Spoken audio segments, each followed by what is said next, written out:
ദൈവ തിരുനാമത്തിന് മഹത്വമുണ്ടാകട്ടെ.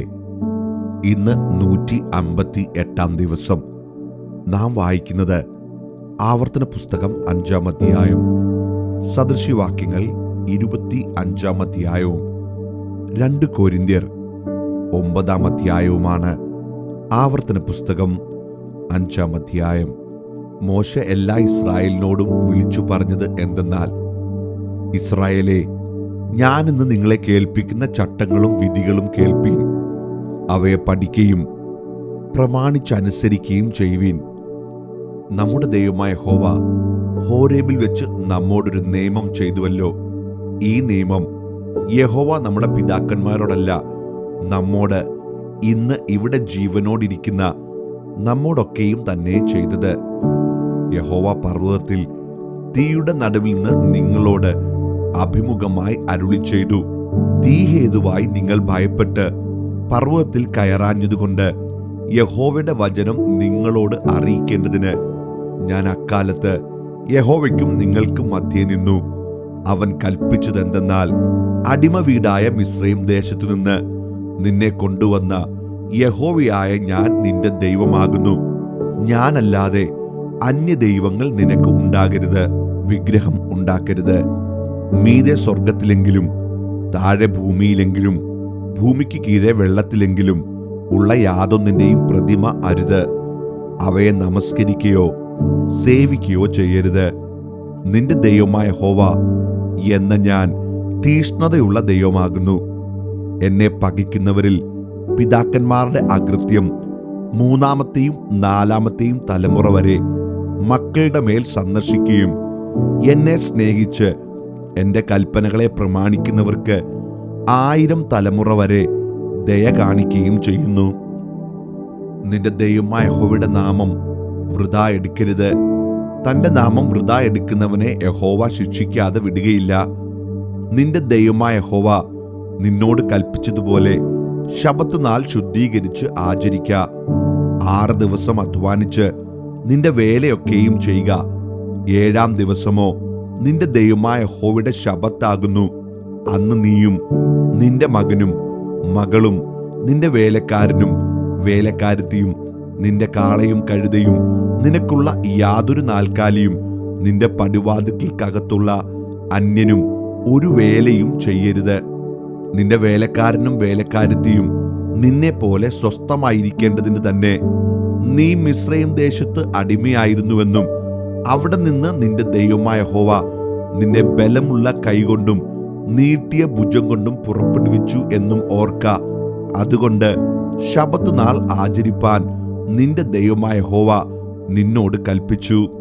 നിനക്ക് ദീർഘായുസ്സുണ്ടാകുവാനും നിന്റെ ദൈവമായ യഹോവ നിനക്ക് തരുന്ന ദേശത്ത് നിനക്ക് നന്നായിരിക്കാനും നിന്റെ ദൈവമായ യഹോവ നിന്നോട് കൽപ്പിച്ചതുപോലെ നിന്റെ അപ്പനെയും അമ്മയെയും ബഹുമാനിക്ക. കൊല ചെയ്യരുത്, വ്യഭിചാരം ചെയ്യരുത്, മോഷ്ടിക്കരുത്, കൂട്ടുകാരന്റെ നേരെ കള്ളസാക്ഷ്യം പറയരുത്, കൂട്ടുകാരന്റെ ഭാര്യയെ മോഹിക്കരുത്, കൂട്ടുകാരന്റെ ഭവനത്തെയും നിലത്തെയും അവന്റെ വേലക്കാരനെയും വേലക്കാരത്തിയെയും അവന്റെ കാളയെയും കഴുതയെയും കൂട്ടുകാരനുള്ള യാതൊന്നിനെയും മോഹിക്കരുത്. ഈ വചനങ്ങൾ യഹോവ പർവ്വതത്തിൽ തീ, മേഘം, അന്ധകാരം എന്നിവയുടെ നടുവിൽ നിന്ന് നിങ്ങളുടെ സർവ്വസഭയോടും അത്യുച്ചത്തിൽ അരുളി ചെയ്തു. ഇതിനപ്പുറം ഒന്നും കൽപ്പിച്ചില്ല. അവ 2 കൽപ്പലകയിൽ എഴുതി എന്റെ പക്കൽ തന്നു. എന്നാൽ പർവ്വതം തീ കാളി കത്തിക്കൊണ്ടിരിക്കയിൽ അന്ധകാരത്തിന്റെ നടുവിൽ നിന്നുള്ള ശബ്ദം കേട്ടപ്പോൾ നിങ്ങൾ നിങ്ങളുടെ സകല ഗോത്രത്തലവന്മാരും മൂപ്പന്മാരുമായി എന്റെ അടുക്കൽ വന്നു പറഞ്ഞത്, ഞങ്ങളുടെ ദൈവമായ യഹോവ തന്റെ തേജസ്സും മഹത്വവും ഞങ്ങളെ കാണിച്ചിരിക്കുന്നുവല്ലോ. തീയുടെ നടുവിൽ നിന്ന് അവന്റെ ശബ്ദം ഞങ്ങൾ കേട്ടിരിക്കുന്നു.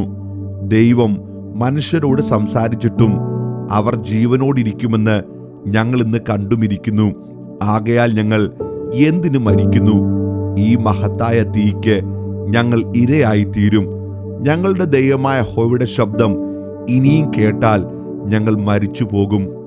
ഞങ്ങളെപ്പോലെ യാതൊരു ജഡമെങ്കിലും തീയുടെ നടുവിൽ നിന്ന് സംസാരിക്കുന്ന ജീവനുള്ള ദൈവത്തിന്റെ ശബ്ദം കേട്ടിട്ട് ജീവനോടിരുന്നിട്ടുണ്ടോ? നീ അടുത്തു ചെന്ന് നമ്മുടെ ദൈവമായ യഹോവ അരുളി ചെയ്യുന്നത് ഒക്കെയും കേൾക്ക. നമ്മുടെ ദൈവമായ യഹോവ നിന്നോട് അരുളി ചെയ്യുന്നതൊക്കെയും ഞങ്ങളോട് പറക. ഞങ്ങൾ കേട്ട് അനുസരിച്ചു കൊള്ളാം. നിങ്ങൾ എന്നോട് സംസാരിച്ച വാക്കുകൾ യഹോവ കേട്ട് എന്നോട് കൽപ്പിച്ചത്. ഈ ജനം നിന്നോട് പറഞ്ഞ വാക്ക് ഞാൻ കേട്ടു. അവർ പറഞ്ഞതൊക്കെയും നല്ലത്. അവർക്കും അവരുടെ മക്കൾക്കും എന്നേക്കും നന്നായിരിക്കാൻ അവർ എന്നെ ഭയപ്പെടേണ്ടതിനും എൻ്റെ കൽപ്പനകളൊക്കെയും പ്രമാണിക്കേണ്ടതിനും ഇങ്ങനെയുള്ള ഹൃദയം അവർക്ക് എപ്പോഴും ഉണ്ടായിരുന്നുവെങ്കിൽ എത്ര നന്ന്. നിങ്ങളുടെ കൂടാരങ്ങളിലേക്ക് മടങ്ങിപ്പോകുവിനെന്ന് അവരോട് ചെന്ന് പറക. നീയോ ഇവിടെ എൻ്റെ അടുക്കൽ നിൽക്ക. ഞാൻ അവർക്ക് അവകാശമായി കൊടുക്കുന്ന ദേശത്ത് അവർ അനുസരിച്ച് നടപ്പാൻ നീ അവരെ ഉപദേശിക്കേണ്ടുന്ന സകല കൽപ്പനകളും ചട്ടങ്ങളും വിധികളും ഞാൻ നിന്നോട് കൽപ്പിക്കും. ആകയാൽ നിങ്ങളുടെ ദൈവമായ യഹോവ നിങ്ങളോട് കൽപ്പിച്ചതുപോലെ ചെയ്യുവാൻ ജാഗ്രതയായിരിപ്പീൻ. ഇടത്തോട്ടെങ്കിലും വലത്തോട്ടെങ്കിലും മാറരുത്. നിങ്ങൾ ജീവിച്ചിരിക്കേണ്ടതിനും നിങ്ങൾക്ക് നന്നായിരിക്കേണ്ടതിനും നിങ്ങൾ കൈവശമാക്കുന്ന ദേശത്ത് ദീർഘായുസ്സോടിരിക്കേണ്ടതിനും നിങ്ങളുടെ ദൈവമായ യഹോവ നിങ്ങളോട് കൽപ്പിച്ചിട്ടുള്ള എല്ലാ വഴിയിലും നടന്നുകൊള്ളുവീൻ. സദൃശവാക്യങ്ങൾ 25-ാം അധ്യായം. ഇവയും ശലോമോന്റെ സദൃശവാക്യങ്ങൾ. യഹൂദാ രാജാവായ ഹിസ്കിയാവിന്റെ ആളുകൾ അവയെ ശേഖരിച്ചിരിക്കുന്നു. കാര്യം മറച്ചുവെക്കുന്നത് ദൈവത്തിന്റെ മഹത്വം, കാര്യം ആരായുന്നതോ രാജാക്കന്മാരുടെ മഹത്വം. ആകാശത്തിന്റെ ഉയരവും ഭൂമിയുടെ ആഴവും രാജാക്കന്മാരുടെ ഹൃദയവും അഗോചരം. വെള്ളിയിൽ നിന്ന് കീടം നീക്കിക്കളഞ്ഞാൽ തട്ടാന് ഒരു ഉരുപ്പടി കിട്ടും. രാജസന്നിധിയിൽ നിന്ന് ദുഷ്ടനെ നീക്കിക്കളഞ്ഞാൽ അവന്റെ സിംഹാസനം നീതിയാൽ സ്ഥിരപ്പെടും. രാജസന്നിധിയിൽ വമ്പ് കാണിക്കരുത്. മഹാന്മാരുടെ സ്ഥാനത്ത് നിൽക്കുകയും അരുത്. നീ കണ്ടിരുന്ന പ്രഭുവിന്റെ മുമ്പിൽ നിനക്ക് താഴ്ച ഭവിക്കുന്നതിനേക്കാൾ ഇവിടെ കയറി വരിക എന്ന് നിന്നോട് പറയുന്നത് നല്ലത്. ബന്ധപ്പെട്ട് വ്യവഹാരത്തിന് പുറപ്പെടരുത്. അല്ലെങ്കിൽ ഒടുക്കം കൂട്ടുകാരൻ നിന്നെ ലജ്ജിപ്പിച്ചാൽ നീ എന്തു ചെയ്യും? നിന്റെ വഴക്ക് കൂട്ടുകാരനുമായി പറഞ്ഞു തീർക്ക. എന്നാൽ മറ്റൊരുത്തന്റെ രഹസ്യം വെളിപ്പെടുത്തരുത്. കേൾക്കുന്നവൻ നിന്നെ നിന്ദിപ്പാനും നിനക്ക് തീരാത്ത അപമാനം വരുവാനും ഇടവരരുത്. തക്ക സമയത്ത് പറഞ്ഞ വാക്ക് വെള്ളിത്താലത്തിൽ പൊന്നാരങ്ങ പോലെ.